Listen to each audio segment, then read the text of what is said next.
Yes, today we are going to Chile in Latin America. Technically, we really haven't been there yet with this keto series, and I was really excited about it. I've been to Chile many times, I believe like 4 or 5 times total, and each time I went, not only had a great time, but I ate delicious food. It's not really a country to which like many people think when, you think food, you don't think like, oh, Chilean food, but it actually has quite a few delicious things. And so today we are going through it with a breakfast, a lunch and a dinner, all typical from Chile and obviously keto friendly. We are going to be starting our day with breakfast, obviously. It's already 10 a.m. and we are going to go with a typical, super easy, everyday breakfast from Chile. All you're going to need is some bread. I already toasted it. It's my keto bread, the same I always use, so no surprise. 1 gram of net carb per slice, about 65 calories per slice as well. And the other thing you're gonna need is some cheese, whatever cheese you want. In that case, I'm gonna be using the Swiss cheese and some deli meat. I thought I had ham, and I did, but it actually went bad, and I didn't want to go to the store just to get some deli meat. So I'm gonna be using something else. I'm gonna be using some salami, which I'm sure it's gonna work. And that's pretty much all you're gonna need. You can do that with any kind of deli meat you want. You can do that with any kind of cheese you want. You can add butter as well. It's a very typical, easy, everyday breakfast from there. That's what I ate every day over there. And I also have my coffee. So I made it the way I usually make it, but in Chile they usually use the Nescafe stuff, very popular. Everyone has it in their house, I feel like. I wasn't gonna go get a huge thing of Nescafe just for that, but yeah, it's a very typical coffee that you will find in Chile in almost every household, and usually they drink it either with black or with some sweetener. But enough rambling, I'm gonna make that within a couple of minutes and it'll be time to eat breakfast. Here are my sandwich. Literally, that's all. I added everything together, and that was about it. I'm a little bit weird with my sandwich. I make a sandwich out of 1 slice of bread, not 2. So I'm just gonna fold each slice, and it's gonna make me 2 small sandwiches. And yeah, I use 2 slices per sandwich of salami, about 3/4 of a slice of cheese, and that's it. You can't really go wrong. The only thing is if you don't like salty stuff for breakfast, you're more of a sweet person, especially for that meal, I will recommend you check my Keto in the World from France. It's gonna be very similar but sweet version. Also, if you want to make it a little bit fancier, I would say you can actually do some kind of grilled cheese and add your deli meat after in it. That also would be an option.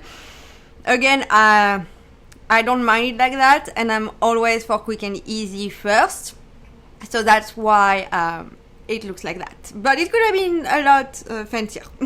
I'm done with breakfast and it was really good. Nothing extraordinary, nothing super fancy, very simple. Extremely basic, I guess you can say. Another thing you could have done with that breakfast, depending on how you like to eat breakfast, you could have added some fresh fruit, or you could have added some kind of veggies maybe. I'm not someone who eats a lot of veggies on the morning. I either eat protein or fat or both, which is exactly what I did in that case. But I actually could have added some raspberries on the side. That's also an option to make it a little bit sweeter and get a little bit extra in your plate. So that was it for breakfast. And we are back for lunch. So I'm super excited about this lunch. We are having Lomo a lo Pobre. It's a very typical Chilean recipe that you will find in any restaurant you go to anywhere in Chile. Obviously, there are some kind of variation, but for today, because I'm the one cooking, we are keeping it simple. And I'm gonna show you right now everything you're gonna need to not only make that dish, but also to make it keto friendly. So first, you are gonna need some yellow onion, eggs, olive oil, some flank steak, like something flat. I'm not even sure that's actually flank steak, I didn't look, but as long as it's flat, it's probably good. And you're also gonna need some rutabaga or jicama, whatever you find in stores. I tried them both, they work both just fine. And some garlic. So it's a very easy recipe. It takes a little bit of preparation, but still very simple, shouldn't take me too long. And I actually, like the last time I had that meal was back in Chile with real fries. So that's gonna be a little bit different with the jicama instead, but I'm pretty sure it's still gonna be really good. I hope you're ready because that's gonna be amazing. I first starting by cutting off the jicama and peeling it. Then moved on to chopping it like actual French fries. That took a little while and I almost lost a finger, but thankfully we made it. Finally, I threw everything in that little Tupperware and added a little bit of water and threw everything in the microwave. I moved on my onion that I chopped in large slices as well. And of course the garlic, that's always an adventure with me. Finally, the jicama was done.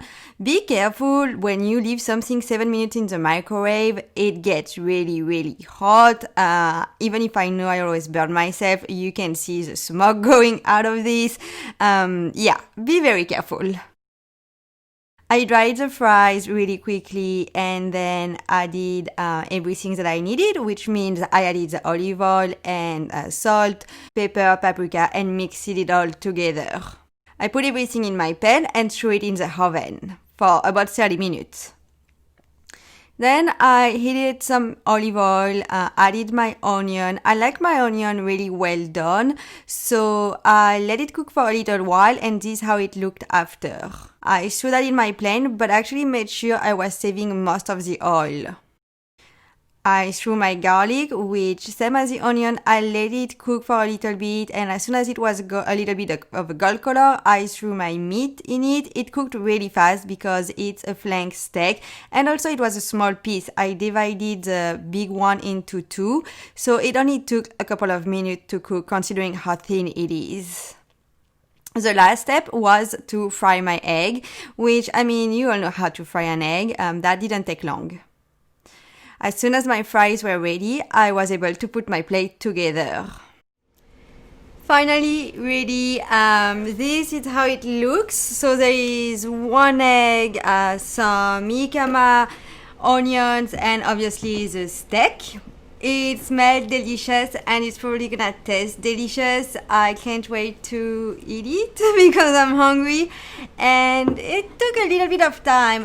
Really the only thing that takes time is grilling a little bit the onions, and also like the jicama takes about 30 minutes in the oven. So technically it's not like you're doing stuff the entire time, you just have like some wait time in between stuff.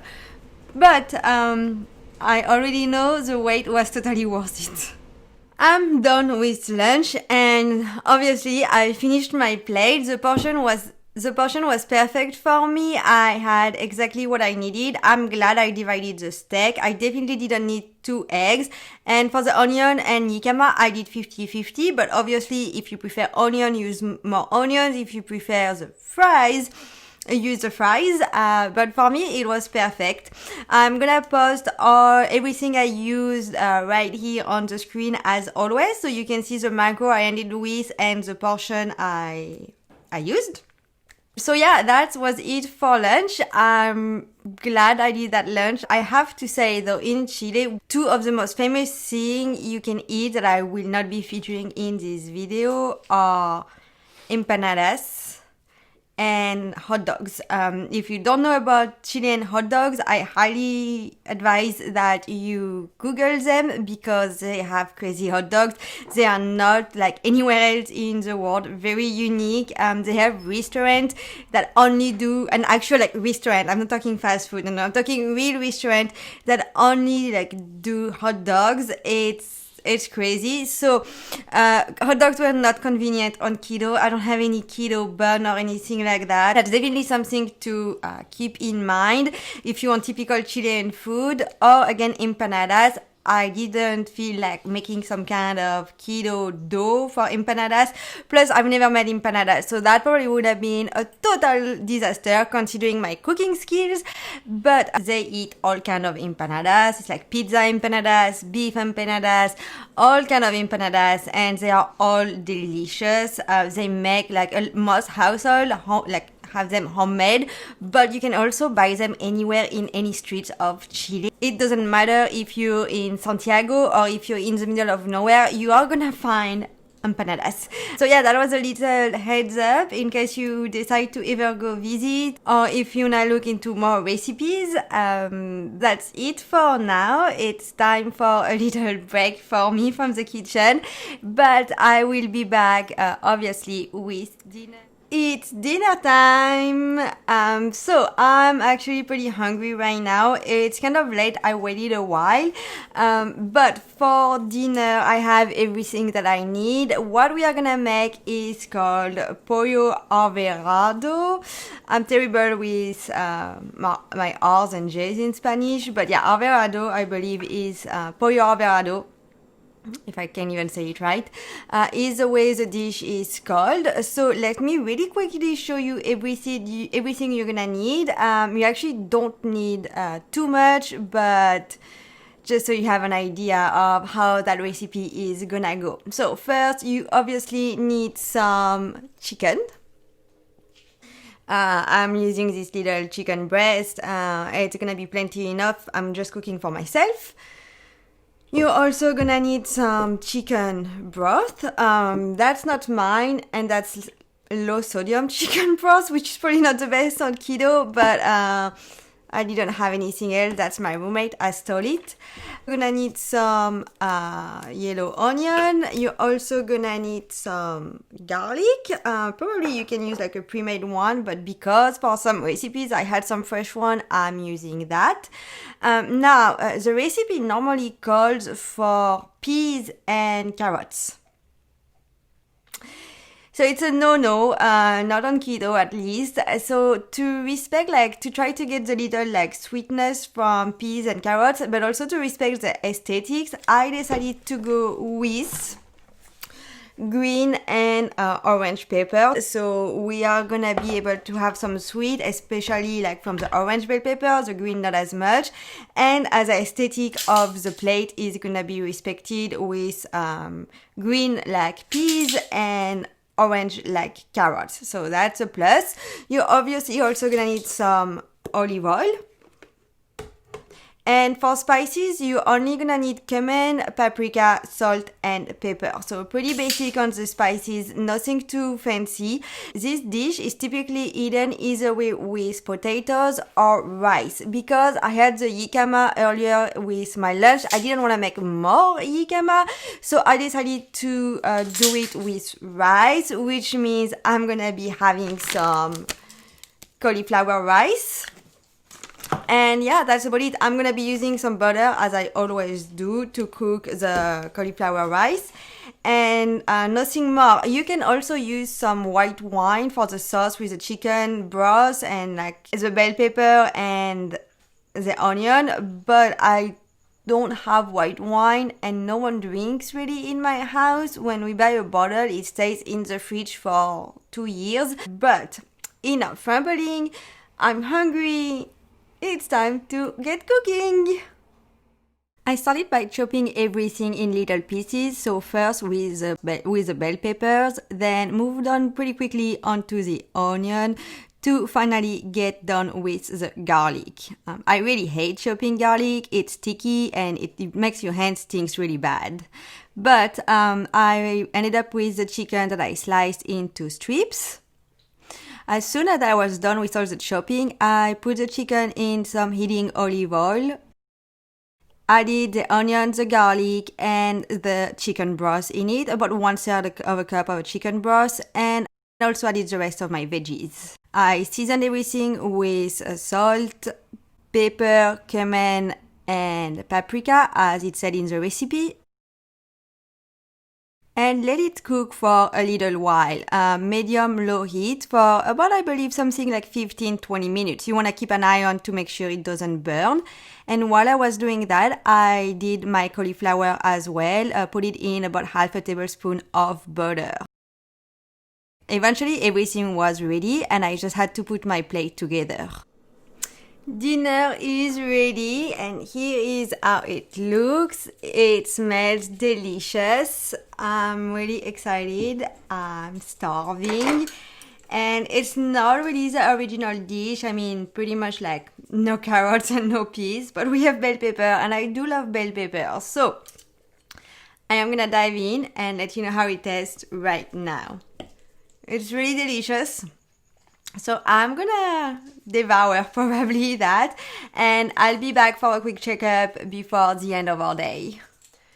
I'm done with my dinner, and as expected, yes, it was delicious. It was not like the original recipe, but it was pretty close, and it was just as good, and it was totally keto, and that was about it for today. So I am gonna share all of everything that I use for this recipe right here somewhere, but also all of the macro of what I ended with for my day right here. Chilean food is really delicious. I highly recommend you try it. I highly recommend you check out those hot dogs and empanadas if you are up for some intense cooking, especially with the empanadas, or also if you like seafood. They have amazing recipes. So if those recipes did not inspire you for whatever reason, I still hope you're gonna check some original Chilean recipes, because it is definitely worth the effort.